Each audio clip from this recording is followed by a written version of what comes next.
The top 10 warmest years on record in the UK have all occurred since 2002, a new analysis from the Met Office says.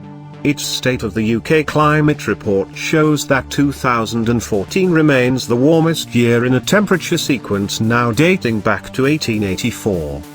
Despite last summer's blistering heat, 2018 only places as the 7th warmest year on record, as the statistic is based on temperatures all year round.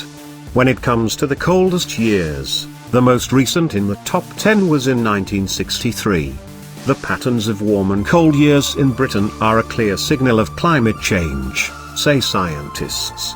It comes after the Met Office confirmed this week that the UK's hottest temperature ever, 38.7 C, 101.7 F, was recorded on Thursday in Cambridge.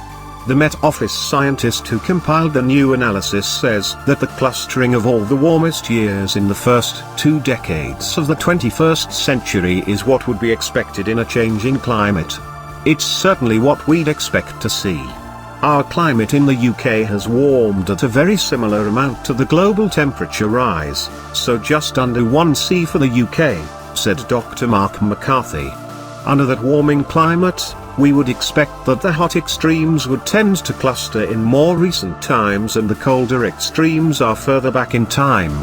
Although we do still experience colder extremes like the beast from the east last spring, generally speaking the story we have is that overall it's the warmer events and these higher temperatures that are dominating.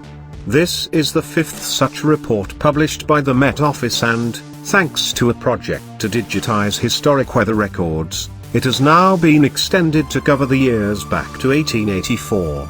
Previous versions only stretched back to 1910. This has not made any difference to the record of the UK's warmest years, but it has significantly changed the record of the coldest years, with 5 of the 10 chilliest occurring in the 1880s or 1890s. There is a significant difference between the coldest year in the sequence and the hottest, with the average temperature for 1892 just over 7 C, while the average for the warmest saw an average approaching 10 C. Colder years have been in short supply since the turn of the millennium, with 2010 being the chilliest, and that only ranks at 22nd.